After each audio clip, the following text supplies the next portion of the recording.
আসসালামু আলাইকুম। গেল কয়েক মাস ধরে আমাদের যারা বৈষম্য বিরোধী ছাত্র আন্দোলনের সমন্বয়ক ছিলেন তাদের অনেকের বাড়ির দেয়ালে বেনামি চিঠি অনেক কিছু যাচ্ছিল যে মরার জন্য প্রস্তুত হ। তো এটারে অনেকে হালকা নিছে, আবার অনেকে সিরিয়াসলি নিছে। এর মাঝখানে কাফির বাড়িতে আগুন নিয়েও ধোঁয়াশা আছে। আগুন কি কাফির সেই মশার কয়েল থেকে লাগলো, নাকি সে পরিকল্পিত ভাবে দিল সরকারি নতুন ঘর করার জন্য? এরকম অনেক বক্তব্য আছে। তো এর মাঝখানে ঠাকুরগাঁয়ে আজকে যে ঘটনা ঘটেছে, সমন্বয়কদের জন্য একটা হুঁশিয়ারি বার্তা।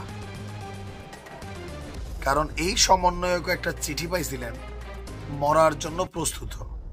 এই মুহূর্তে তিনি মৃত্যুর সাথে পাঞ্জাই লড়ছেন। ঘটনার প্রেক্ষাপট, ঠাকুরগাঁয়ে বৈষম্য বিরোধী ছাত্র আন্দোলনের সমন্বয়ক হচ্ছেন কবিরুল ইসলাম জয়, বয়স 28। তাকে আজকে ভোরবেলা কুপিয়ে জখম করে মৃত ভেবে রাস্তায় ফেলে দিয়ে গেছে একদল দুর্বৃত্তরা। ভোর 5:30টার দিকে ভুল্লি থানার বাস স্ট্যান্ড এলাকায় এই ঘটনাটি ঘটেছে।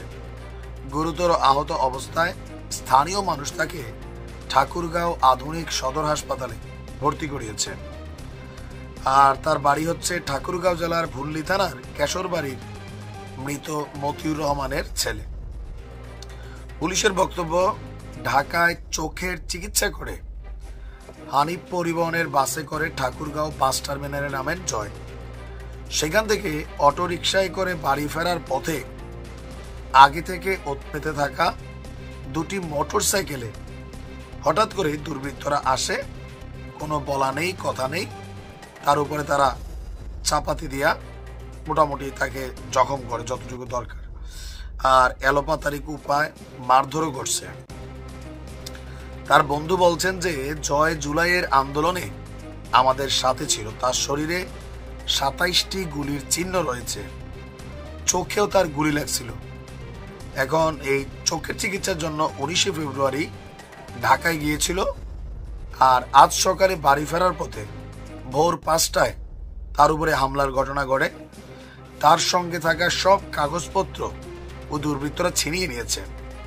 তো তার বক্তব্য, আমরা পুলিশের কাছে সুষ্ঠু তদন্ত দাবি করছি। আর যিনি আহত হয়েছেন তার বক্তব্য হচ্ছে, তিনি বাড়ি ফেরার পথে রাত 2টার দিকে একজন তারে ফোন করে জানতে চায় তিনি কোথায় আছেন। তো তিনি বলছেন যে আমি তো ভাই ঢাকা আছি। তো বলতেছে জরুরি কাজ ছিল, কখন ফিরবেন? তো বলছে আমি ভোর হবে, আস্তে আস্তে আমি বাস থেকে নাইমা আইসা বাড়িতে যাব।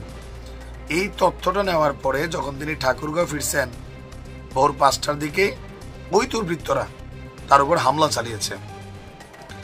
তিনি কাউকে চিনেননি। আর তার বক্তব্য, তাকে হত্যার উদ্দেশ্যেই হামলা চালিয়েছিল। যেহেতু তিনি জুলাই অভ্যুত্থান আগস্টের সাথে কানেক্টেড, সুতরাং ফেসিবাদী শক্তির কেউ না কেউ এই ঘটনা করেছে। এখন স্বাভাবিকভাবে চিন্তা, হয়তো যুবলীগ, ছাত্রলীগ, আওয়ামী লীগ এই নামটাই চলে আসছে। এখন বাংলাদেশে অনেক কিছু ঘটে, কে করছে, বাট কমেন্টে সবাই যুবলীগ, ছাত্রলীগ, আওয়ামী লীগ লিখছেন। হতেও পারে, আবার নাও কিন্তু হতে পারে।